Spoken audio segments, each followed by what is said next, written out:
90. Mas você concorda que quando o cara tem uma baixa base familiar, de renda, ele tá um cara desesperado por dinheiro e o cara entra na política, ele vai ser muito mais fácil de ser... Por isso que eu falei para você, eu comecei falando uma coisa que eu aprendi nos livros.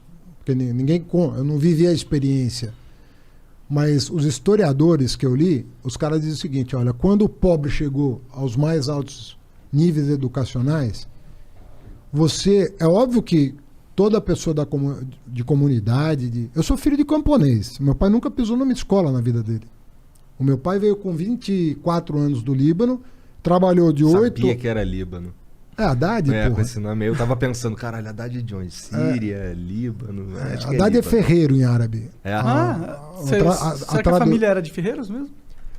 Em algum momento lá para trás. Sido, da hora, né? Mas o Haddad significa ferreiro em árabe. O meu pai nasceu no campo.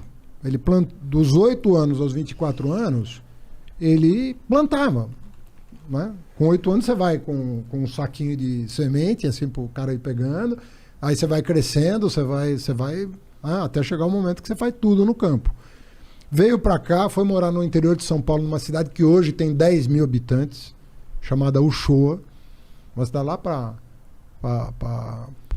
o lado de Rio Preto. E com 30 anos mudou para a capital. Aí conheceu minha mãe, aí foi ser comerciante e tal. Meu pai nunca pisou numa escola. Entendeu? Isso não significa que ele daria um grande deputado, meu pai. Meu pai era um grande cara, um cara com um senso de justiça enorme, assim. Odiava a coisa errada, sabe? E educou os filhos daquele jeito como se educava mesmo, né? Ó, tem o certo e tem o errado, meu chapa. Uhum. E não tem meio certo. Tem o certo e tem o errado. Meu pai era filho de padre ortodoxo. Os padres ortodoxos são cristãos, mas não são celibatários. Podem casar. Podem transar à vontade. Pode. À vontade eu não sei. É bom. Se eles quiserem, conseguirem, sei lá. Mas pode depois de casado? Pode constituir família. Pode ter família, pode ter essas coisas. Tanto é que meu pai tinha 6 irmãos. Mas então é aquela educação muito rígida. Muito rígida. E, cara, se você tem uma boa educação, não importa quantos livros você leu, você vai saber a diferença entre o certo e o errado. E isso é muito importante para tomar uma decisão. Então você pode estar à frente de um governo, à frente de um mandato. Se você recebeu uma educação, você pode ser, sabe, quem for, com dinheiro, sem dinheiro, você vai saber se colocar. Eu não sei, mais ou menos eu concordo com você, porque eu acho que todo mundo tem um preço.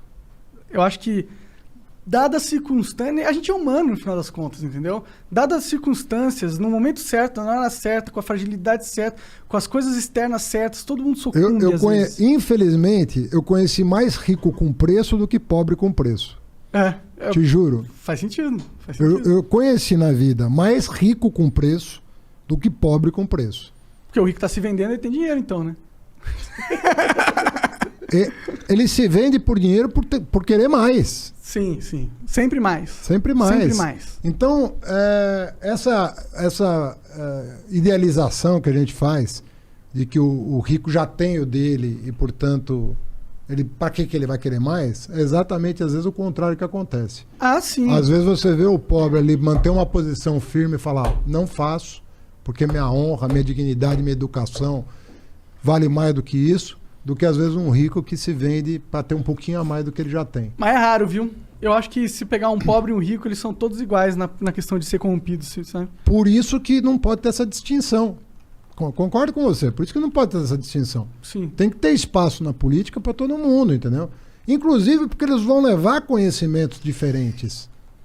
Às vezes o cara tá ali, você fala pro cara do preço do gás, o cara fala, cara, sabe que eu tinha, quando eu era bem moleque mesmo, eu cheguei pro meu pai, me lembro desse dia, porque eu mudei tanto desde então. Eu cheguei, pai, o cara não foi jogar a bola porque não tinha dinheiro para pagar a passagem de ônibus. Aquilo para mim era uma coisa que não existia. Eu achava que era uma desculpa para não ir jogar a bola. Aí meu pai falou, não, tem gente que não tem passagem pro ônibus. Cara, mas a passagem pro ônibus... Filha, tem pobreza no mundo. Ou seja, às vezes não é de má fé. Às vezes você não conhece. Quando eu comecei a viajar ao Brasil, Monark, porque outra coisa assim, eu conheço São Paulo. Eu moro em São Paulo, você conhece São Paulo? Conheço São Paulo. Porra nenhuma. Gigantesca essa nenhuma. porra, Você não conhece São Paulo. Não conhece. O paulistano não conhece a cidade. Aí você chega pro cara e fala, cara, você tem ideia do que é a cidade de Tiradentes? Você tem ideia do que é Guaianazes? Você tem ideia do que é o Grajaú? O cara não sabe nem o nome do bairro. O cara vai ali da Paulista pra casa dele, pra escola dele, pro emprego dele. Ele tá, quando muito, no centro expandido. Quando muito tá no centro expandido. Tatuapé já é outra cidade pro cara. E o cara acha que conhece São Paulo. Mesma coisa do Brasil. O cara acha que conhece o Brasil.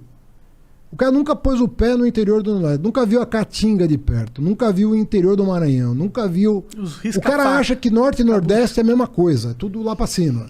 Ele não entende que os biomas são muito diferentes, as tradições, a música, a culinária. São países diferentes, são culturas diferentes. Aí o cara quer ser presidente da República. Fala, cara, não é brincadeira isso aqui. Isso aqui é muito diverso, isso aqui tem muitas realidades. Então, por isso que uma pessoa que é carente não pode ser presidente. Você concorda comigo nesse sentido? Mas depende do que você chama. Primeiro assim, o cara tem que convencer. Primeiro, uma pessoa não consegue 60 milhões de votos se ele não conhecer o Brasil. Sim. É muito difícil. O cara convencer as pessoas a votarem nele. Se ele não Depende tiver... um pouco do discurso, porque, ó... Pô, ele precisa... Na verdade, hoje em dia mudou um pouco, hein, eu acho. Porque a internet meio que mexia fez... nesse jogo a ali. internet elegeu o Trump, elegeu o Bolsonaro Trump também. conhece os Estados Unidos? Quê? O Trump conhece os Estados Unidos de cabo? Conhece porra nenhuma. A verdade é que ele tinha uma máquina na internet, Sim, tinha mas um ele é nome rico. muito grande. Exato. Mas pelo teu argumento, ele sendo rico, ele conhecia alguma coisa. Eu tô dizendo exatamente o contrário. Eu tô Não, dizendo que... o meu argumento é da riqueza, Ele é não é bilionário. questão de conhecer ou não, é questão que, e eu acho que talvez até seja um argumento falho nesse sentido, porque é que uma pessoa pobre, que é miserável mesmo, que não teve a oportunidade de estudar, ou que não teve a oportunidade de conhecer não só o Brasil, mas o mundo, Mas essa você vai pôr ela numa posição de poder foda, não é querendo denegrir o caráter da pessoa por ela ser pobre. É só denegrir a competência dela por ela. Porque a gente precisa de pessoas que conhecem realmente. Se for pôr o cara pra gerar uma multinacional, que o Brasil é uma multinacional, uma empresa gigantesca, se for para pensar dessa forma. Não vai pôr um cara despreparado nessa parada. Se bem que a gente pôs. Mas ele não vai pôr, né? A gente põe mais de uma vez. Mas a gente não vai pôr, né? A gente capricha, né?